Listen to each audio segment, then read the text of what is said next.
Houston, and Eddie and I go back, Coach Hall and I go back a little ways, and I'm excited about being here. I love the opportunity to come and speak and share.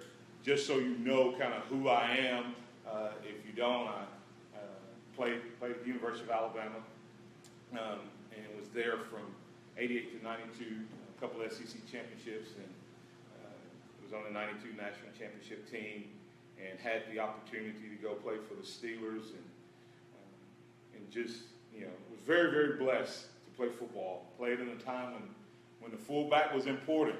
and if I was coaching today, I would use an I formation like we use with a lot of passing off of it, because nobody's prepared for it. Everybody's running this run and shoot. But that's neither here nor there. But was very blessed and had some really, really good coaches. And my last coach was a guy named, at Alabama, was a guy named Larry Kirksey. And I tell you, something he did that just absolutely blows my mind to this day, because it made me the player that I ultimately became, is I played in every game once I was out of my redshirt year, but I had an opportunity to either transfer, to leave, and several other things that I could have done differently. But I stayed, graduated a year early, and was married for 3.5 years, and was struggling big time my senior year, spring of my senior year. And he came to me and he said, "Martin, if you don't start blocking, you're not going to get to run the ball, you're not going to get to play. That's what your role is on this team." And I'm like, "I know, Coach, but Coach, I was a tailback in high school. I can run the ball." He said, "If you don't learn to block and start blocking, you're not going to get to run the ball." But guess what he did? He went back to Coach Stallings and said, "Coach, if you let Martin run the ball every once in a while, he'll be a better blocker." Now, he never told me that. I found that out years later, like 10 years later. And one other thing he said to me that totally changed my life. He said, "If you learn to do the things you hate to do well, the things you love to do will be easy." And I absolutely hated blocking with a passion. But by the end of the year, in many polls, I was rated as the #1 blocker in the nation. And the only reason I point that out is, if I didn't have a coach who was willing to speak into me and invest in me, and when he saw me struggle, he didn't give up on me or look for someone else. He invested in me, and he found a way to motivate me.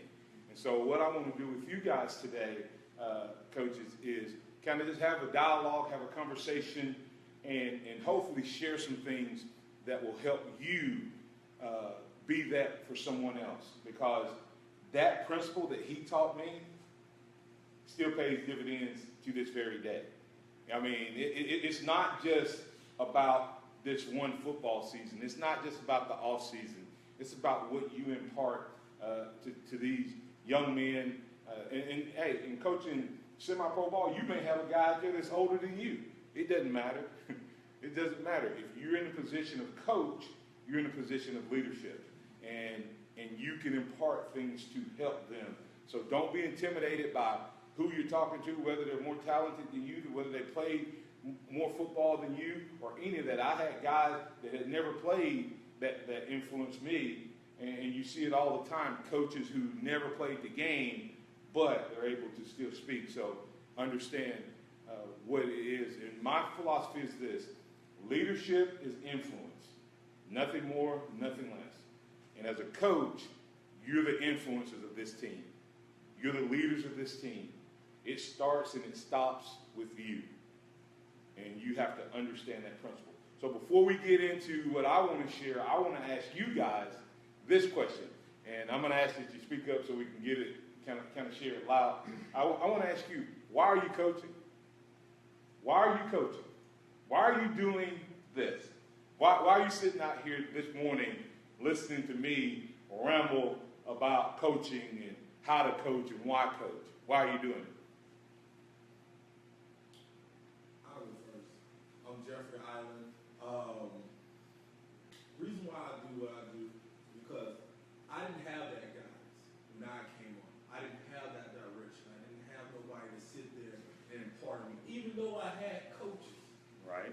still didn't do those things to get me to the next level or take the time out to impart in me to get me better than what I was. I was good, but I didn't know how to use that greatness. So now I'm trying, I see things differently than I seen then. So now I've had different people impart as I learned over the years, as people speaking into my life. Now I see what was going on and my mistakes that I did then. Now I can use what I learned through my trials to teach these guys, hey, you can overcome this. You can be better than who you are right now. Right. I said, you gotta take the time out to search yourself and put it out. Blocking, running, being verbal, everything I saw him do, because to me, he was like this ultimate football player that I was either trying to be like or be better than. Right. So growing up, I ended up being better than him because I worked harder than him. So when I got into high school, I definitely didn't have the coaches to be like, well, this is what you need to do, this is how you do it. They just let me play. Right. And got to college and it was totally different.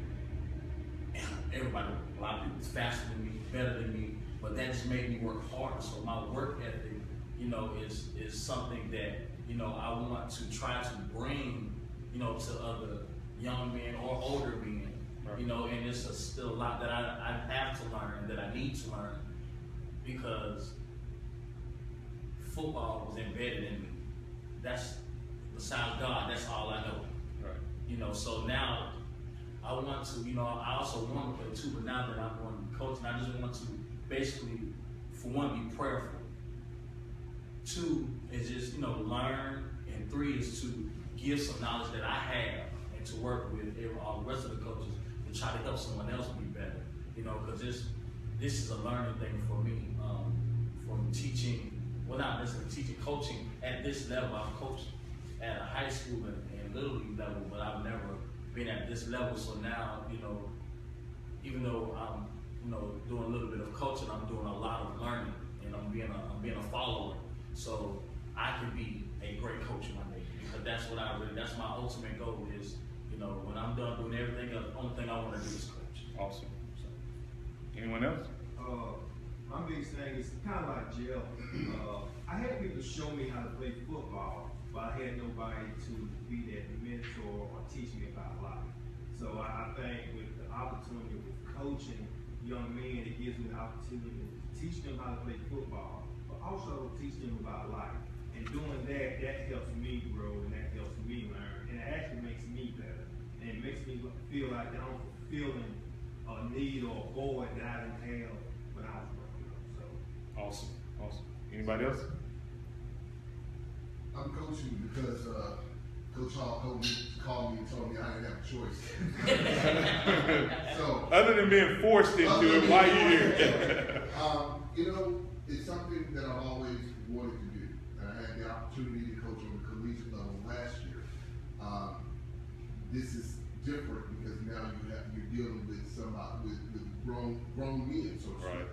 And so, dealing with younger men, you can impart some things in them and help try to mold them and nurture them.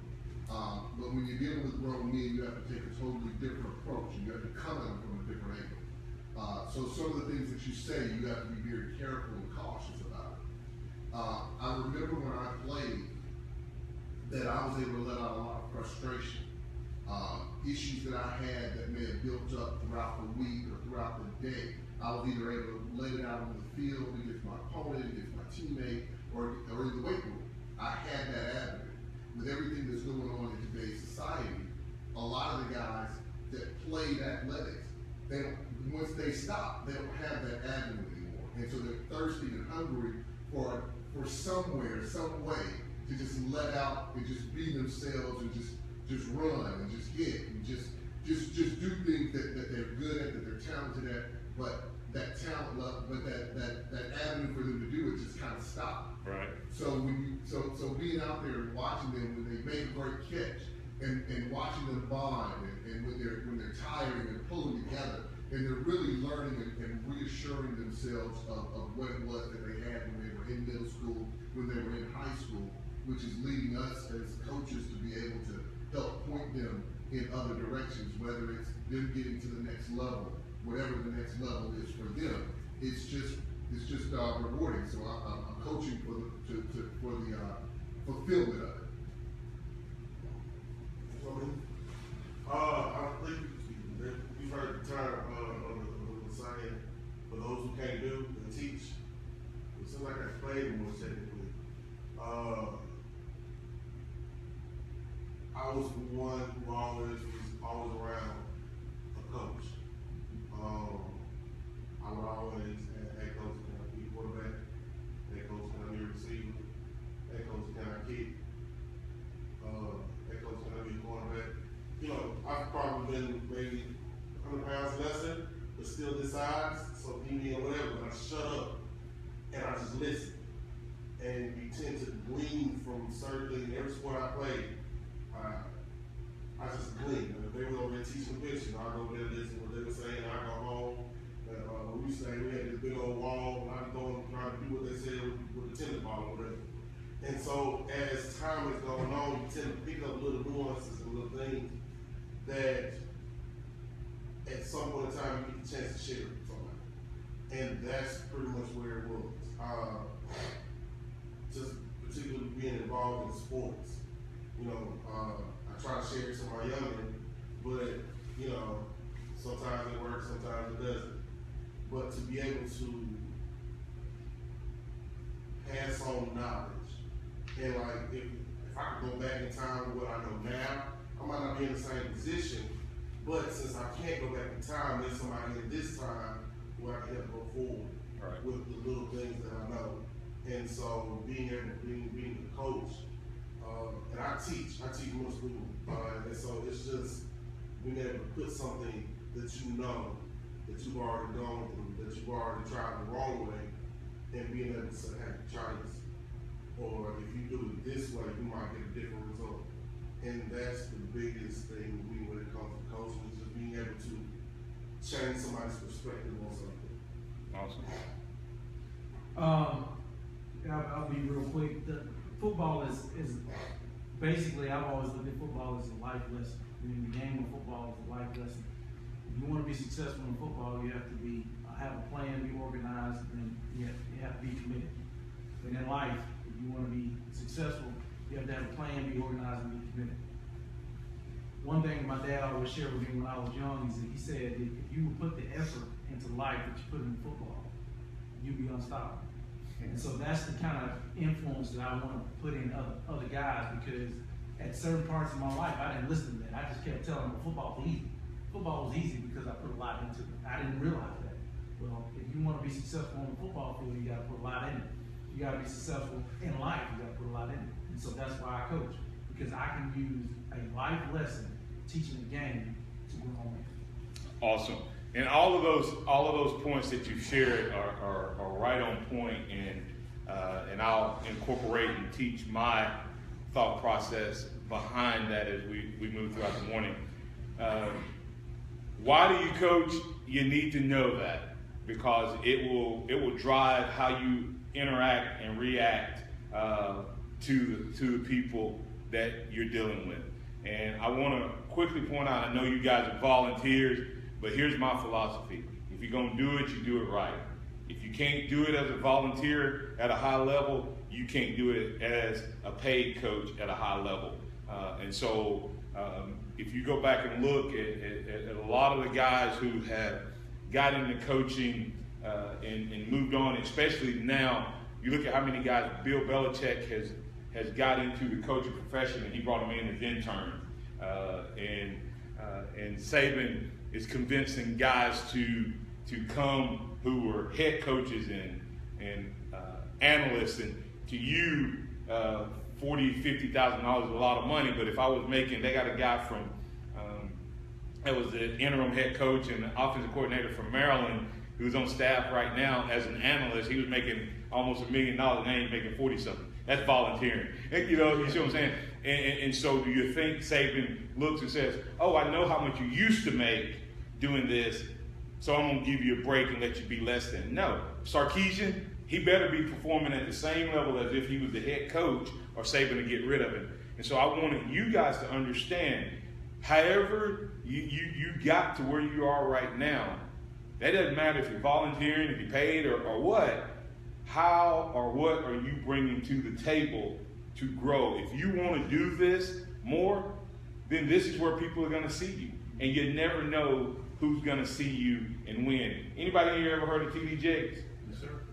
Bishop T.D. Jakes talks about, he has a book called Maximize Your Moment. He was praying and writing a book. Paul Crouch was writing a book, and he was asking God, should I include my relationship with my father in this book? Bishop Jakes goes and speaks at a conference I think it was in Oklahoma. Some kid in a closet is editing the video. He chooses a specific, now y'all know how long Bishop Jakes preaches. He pulls a specific 5-minute clip. Paul Crouch walks in his house, turns on the TV, goes into his kitchen and is making a sandwich, and hears this guy on TV going, you need to take the experiences that you've had and use them to share it to others. And Paul Crouch picked up the phone and said, who's this guy that's on TV right now? Find him and bring him in. And as you say, the rest is history. My point is, you don't know who's going to show up and see you doing what you do. You don't know. And so you need to make sure you're doing it at the highest level at all times. So what is a coach? First question was why. We're going to go through the what, when, where, and why. What is coaching? First of all, I've told you, coaching is leadership. Coaching is leadership, nothing more, nothing less. That's what it is. And leadership is influence, and influence can be good or bad. You know, with this whole political campaign, you've heard people dog Donald Trump because he says Vladimir Putin is a good leader. Well, that's a true statement. He may not be a good leader in terms of a positive leader, but he's definitely a good leader. One of the greatest leaders to ever live was Adolf Hitler, but he was a Nazi, and he was bad. But he led and influenced a lot of people to do some crazy stuff. So everybody thinks that when you say somebody's a good leader, that doesn't mean that they're doing right and they're doing positive. That means that they're influencing people. And so you as a coach, you're going to be a good leader. I mean, you're going to be a leader one way or the other. The question is, it going to be good or bad? That's one part of what a coach is. Another part, and many of you hit this, it's about mentoring. Mentoring. Turning young boys into men. Helping them grow. Helping them to become all that you intended or that they want to be. And many times, check this, they don't know. They don't know what's in them and what they can become. So you have to be willing to spend time with them, share with them, be patient with them, and help them, because you as the mentor see things that they can't. Now, several of you said, man, if I could go back, well, those people who tried to teach you right from wrong, they saw that and they were trying to keep you from, having to. So if a coach can get a kid to learn a lesson without having to learn a lesson, then they're doing a great job. So that's what mentoring is all about. But one other thing where do you guys know where the word coach comes from? Think about this. When we say coach, where does that word come from? Well, in the old days, how did people travel? Via stagecoach. What do they call the big Greyhounds? Coaches. They call them the big buses, they're coaches. Why? What was the purpose of the stagecoach? It was to get a person from where? Point A to point B. What's your job as a coach? To get to wherever point A is, to get them from point A to point B. So you're out here at your position, in your role, whether as owner, as head coach, as assistant coach, whatever it is to get that person from point A to point B. And if it happens to be, as an owner, you want to get your head coach may be here. Well, that's where point A is for him. And point B may be over here. The next kid that comes out there, his point A may be here. And his point B is here. What we can't do is go, all right, here's A, here's B, and try to make everybody get there. The worst thing you can do as a coach is try to move everybody from the same point A, because everybody's not at the same point A. And everybody's point B is not the same point B. Some people have a much higher ceiling than others. And if you try to get someone to be over here that's really right here, what do you end up doing? You end up having a player that can contribute 6 or 7 plays a game to a guy who feels defeated. See, when I was a freshman, it was so funny when I played at Alabama. I played in every game. Now, who's the most popular player on the field all the time? No, the backup quarterback. It's always the backup quarterback. I don't care who it is. The backup, unless you're playing at Alabama this year, and it's Bateman versus Hurts. But most of the time, I'm just being real. Most of the time, who does everybody want? The backup quarterback. Why they want the backup quarterback? Because they see him come in and win. When the game is over, and that kid plays a few plays. Or the backup running back who comes in fresh off the sideline and plays 2 plays, and then the other guy has ran 10 plays and worn the defense down, then the backup comes. So what do? When I was a freshman, I played every game, and it looked like I was just the man. Because when I came in the game, it was always 3rd and 1, 4th and 1, or goal line. So either I was making a first down or scoring a touchdown. The reality of it is, I could give you about 15 to 20 really dominant plays. But if you had asked me to play 60 plays, I wouldn't have been any good because I was not at that level yet. By the time I was a senior, I could handle that many plays. But you, as a coach, have to realize, okay, this guy may not be as good as this guy. But my starter, when he's tired, when he's fatigued, the backup for 2 or 3 plays is better than the starter. And I don't understand. Coaches don't do that. They will leave a guy in because he's better. He's not better when he's fatigued. The backup is better, but only in limited space. So you have to understand, as a coach, what's his A and what's his B, and how do I use that?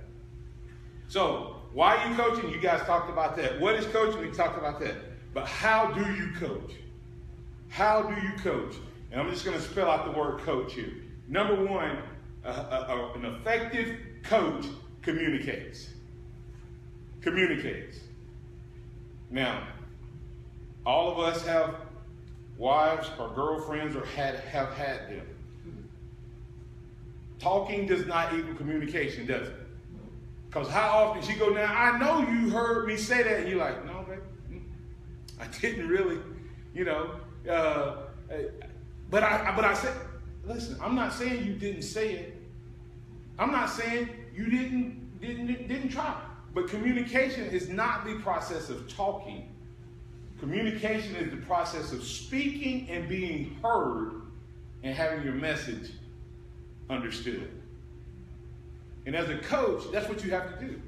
If you cannot communicate with your players, if you cannot talk where they hear your message. Now, for some of us, that's the yell. And some players respond to that. Some players don't. For some of us, it's calm. And some players respond to that. And some won't respect you because you love them. So you have to be able to do all that. Communicate, which means you learn the player, you learn how to respond, and you treat them accordingly. I tell people all the time, people in this world, you know what one of our biggest problems in this world is? Everybody want to be equal.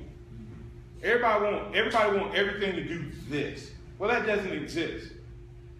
And I tell people all the time, whether it be an employee, whether it be someone that I'm working with or teaching or whatever, I promise you this. I will do my best to treat you fairly, but I can't guarantee I'll treat you equal. I have no way of guaranteeing I can treat you equal. Because the Bible says you reap what you sow. And so what kind of sense does it make for me to treat someone equal when one person is at practice every day, doing what they're told to do, and everything, and I've communicated my message to them, and they're sold out and all in, and the other guy is more talented, but he doesn't come to practice, he's not disciplined, he doesn't learn his playbook. I'm going to treat you fairly, which means this man going to get reps, and you're not. So communication and setting a standard is where coaching starts. The next one is observe. Observe. Coaches who understand this principle will go a long way. And what am I talking about? Of course, where do we as coaches always watch? We always watch our players work at practice, right? What do you know about practice? You know the coaches is what? Watching and observing. So what do? You're on your best behavior. You want to be a really good coach. Learn to observe your players all the time. Watch what happens when they're not in the game. Watch what happens when practice is over. Watch what happens when there's a disagreement on your team. See who rises to the occasion. See who is engaged at all times. It's not just about when you're watching and on practice. It's the complete picture.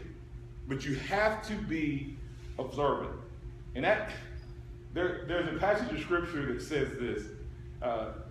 It's in 2 Chronicles, and it says, if my people who are called by my name will humble themselves and pray and turn from their seek my face and turn from their wicked ways, then I will forgive their land.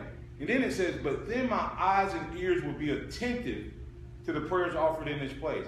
Now, I'm not using that to teach you about the scripture. I'm teaching you this. If God sees everything,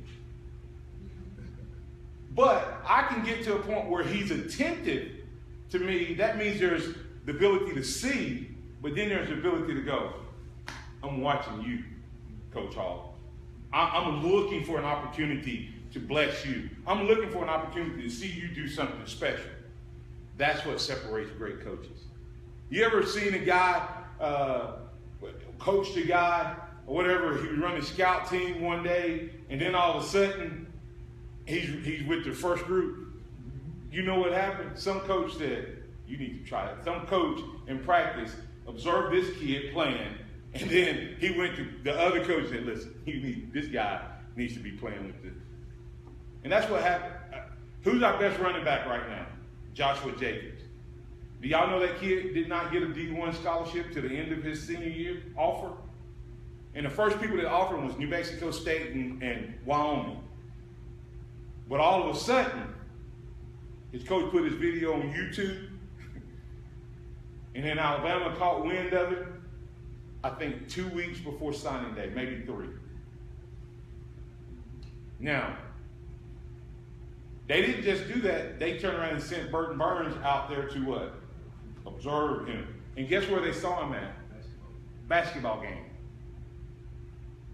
How do you decide to offer a kid a scholarship from seeing film but then watching him play basketball? Because you've learned to do what? See more than just what happens on the field. And you guys are looking for players, right? Are you looking for players? Y'all need players? How many times are you out in this community as a coach? See, the beauty of it is y'all can recruit from anywhere, right? How many times, see, if I was looking for linemen, if I needed linemen on my football team, every time I saw a big boy out, I'm stopping and saying, hey, you play football? I'm telling you. I'm telling you, I would ask that question. But if you're not observing, you won't see it. And it's not just about your players, it's about what you can do to add to your team. A is activate. Activates.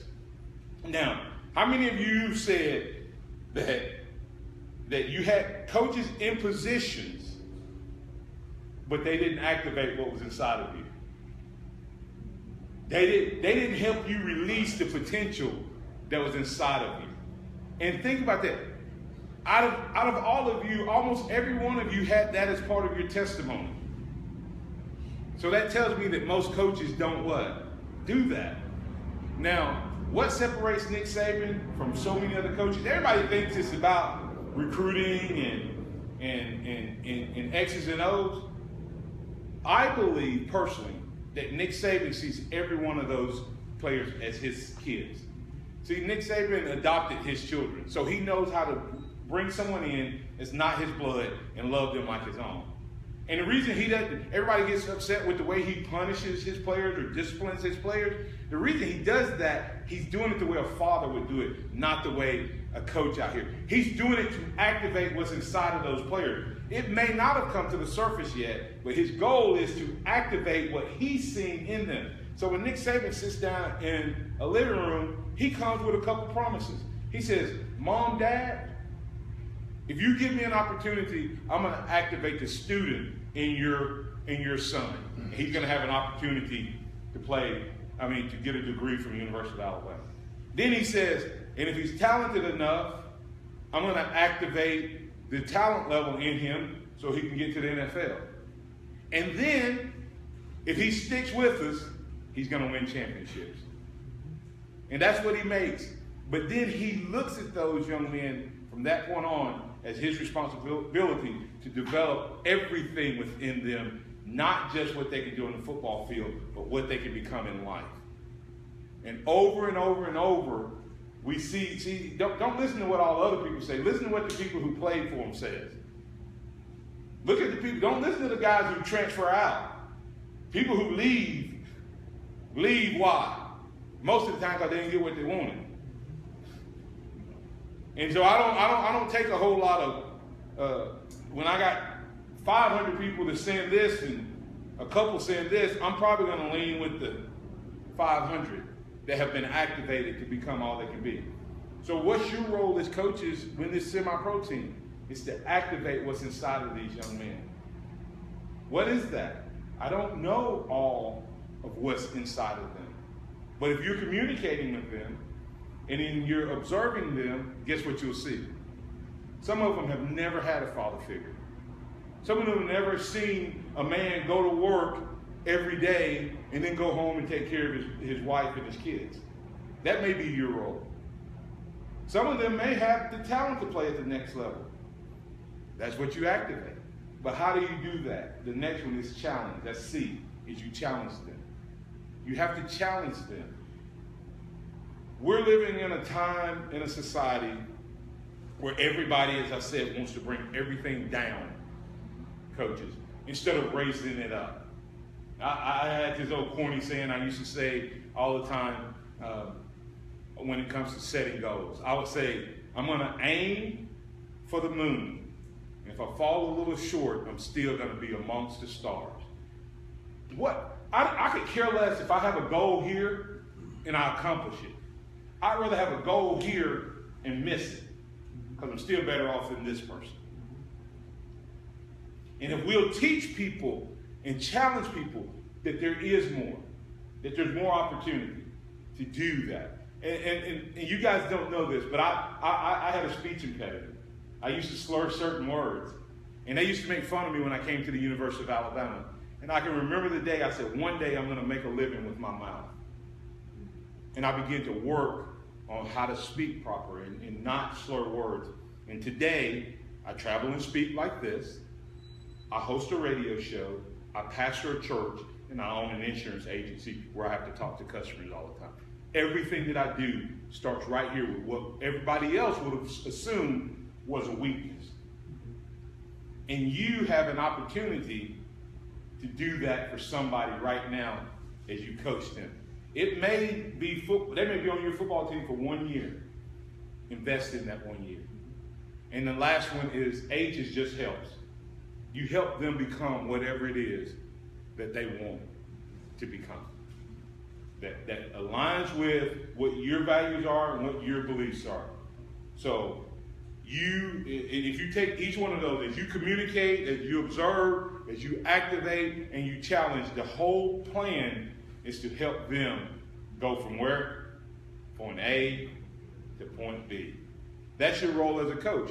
So when we look at all of these things, whether it becoming, X's and O's, or whether it's finishing a game, or whether it's executing at the highest level, whether it's playing with smarts, playing with fundamentals, all of these principles have to be followed in every one of those situations, or you will not be effective as a coach. So the last thing I want to share with you is when do you coach? When do you coach? All the time, 24/7.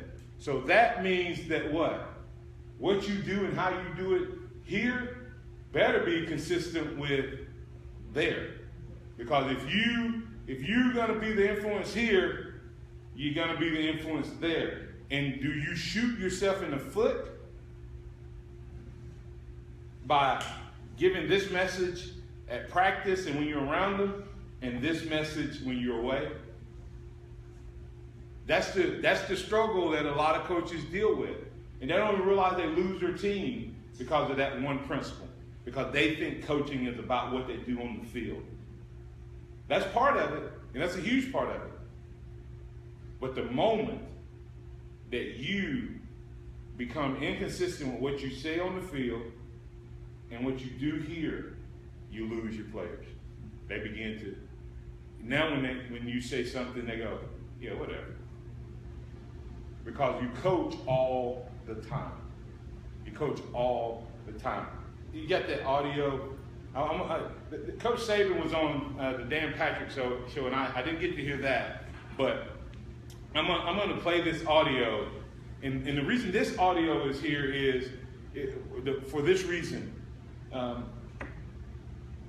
coaching staff is just like a team.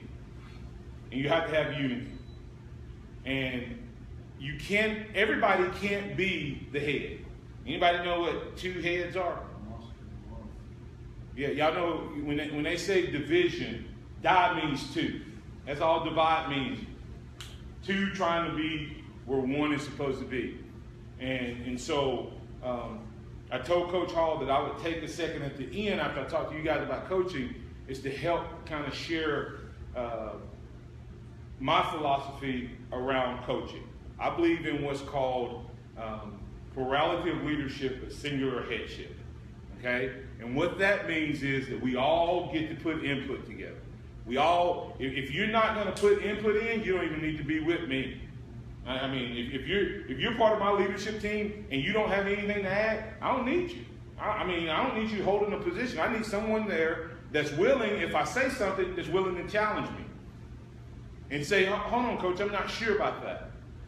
But ultimately, when it finally comes down to it, I also need someone that is willing to understand that sometimes a decision has to be made and not everybody's going to agree. And when those moments arise in our leadership, then the head coach has to be the one that makes that final call. And Nick Saban had an opportunity to speak about this. This is Ryan Fowler, the game, replaying the audio that you heard on Dan Patrick's show. Dan Patrick asked Nick Saban, he said, if you have a disagreement with an assistant coach on something to do, not like a disagreement, like, hey, let's do this different, let's do this better, let's run this play, let's do this. Listen to what Nick Saban says, and then apply that to Greg saying, you need to be listening. Here it is, Nick Saban. Everybody can disagree. I mean, I'm always looking for input. I'm always looking for a better way. I think everybody should have their opinion. But ultimately,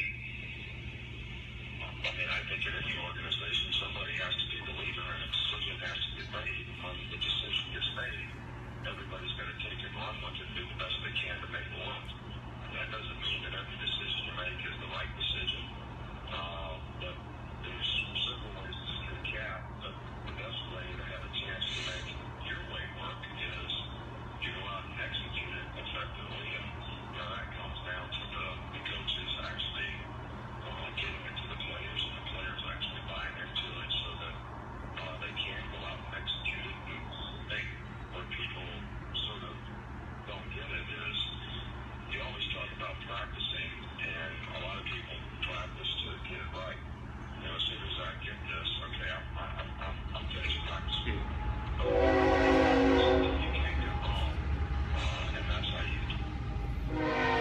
not sure if you got to hear everything he was saying, but what he was saying is everybody gets input.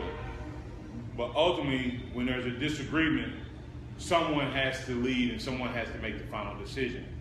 Not being a dictator or any of that, but understanding once a decision has been made, everybody needs to buy in so that you can deliver that message to your team. And then your team is able to go out and do what they do. And one other little side note that's a little different, but I'm encourage you guys to adopt the philosophy that he was talking about. He said most people practice so that they can get it right. He said that's the wrong approach. He said you should practice so much that you can't get it wrong. And think about the difference in those two segments. He said because when you practice till you get it right, you stop. But you don't ever get to the point where you can't get it wrong. So what do? You're always practicing to get better. I have a guy that comes on my show, the Morning Blitz, and he's on every Tuesday morning, and I would advise you if you're up that time to tune in. But his name is Dr. Brett McCabe of the Mind Side. And he's a sports performance psychologist, and he has a guy who used to be a Navy SEAL who's now a professional golfer. And I always laugh when I think about a former Navy SEAL who's a professional golfer. You know, you better not, you know, hit a ball or cut him off on the course. But anyway, I was talking to him about the nature of competition. And as coaches, you have got to get to the point where you get the maximum level of performance out of your players. Okay? And so when I was talking to him about this, I said, why does it seem like when Jalen Hurts gets hit or makes a mistake or something goes wrong, that he seems to get better? And I was talking about specifically the Ole Miss game where they were losing 24-3. I mean, after he got hit in the chin, they were down 24-3, and from that point on, he dominated the game. And he said this Navy SEAL says this. He says, we out-train everybody in the world. He said, there's not another organization that out-trains us, and that's what we believe. And he said, and we have a plan A and a plan B and a plan C, and plan D is if we can't get it right, we're getting out of here. If we run across somebody better than us. But we don't believe we're going to do that because we believe we train harder than anyone. And he said, and when he was in Afghanistan and on some of his tours of duty and different things, he said it was always amazing of how when they were just walking down the street, they were at one level of competition, but when they got hit or fired upon, their training kicked in and they would rise above everybody else that they played. And I said, well, tell me, Doc, how does that translate? He said, everybody assumes that you can rise up to a certain level of competition. He said, but the reality of it is you fall to your level of training. And the coaches and the teams and the players who train harder, when they get hit in the mouth and they start competing at their level, they force the other one to try to rise to their level. And they can't, and what happens is they fall. And what you saw in the Ole Miss game was what? A team that came out with a lot of emotion, jumped on Alabama, and was beating Alabama 24-3. But Alabama, up until that point, was playing what? Not at their level of training. Once Alabama started playing at their level of training, what happened to Ole Miss? They failed. And for 40-6, a 40-6 run, Alabama was playing at their competitive level. How did Ole Miss get back into the game? Alabama had three DBs get hurt. And those guys' level of training was not here. It was where? Here. And all of a sudden, Ole Miss got right back in the game. And when you start watching football, watch and see if you don't see that happen. If you don't see that happen, teams who train, that's why the Patriots are who they are. It doesn't matter who he puts in. That man can take any players, and he still wins. The Patriots beat the Houston Texans. The Houston Texans quarterback made 200 $36,000 for that one game. The Patriots quarterback made $26,900. And who outplayed who? The Houston Texans didn't cross the 50 till about the end of the third quarter. And so who was trained at a high level? You guys, that's your responsibility. There's going to be teams y'all play this year that's going to be better than you, more talented than you. The question is, will they be better trained than you? And if they're not, you always have an opportunity to win if you execute at that level of training. So why do you coach? Always know that. Always know why you coach. What is coaching? Moving some player from A to B with leadership and mentoring. How do you coach? You communicate. You observe. You activate. You challenge, and you help. And you do it 24/7, all the time. So I appreciate it. No, man, went a little longer than you guys anticipate, but I love the opportunity to speak and empower people, and I hope this has been beneficial for you guys. Thanks, guys.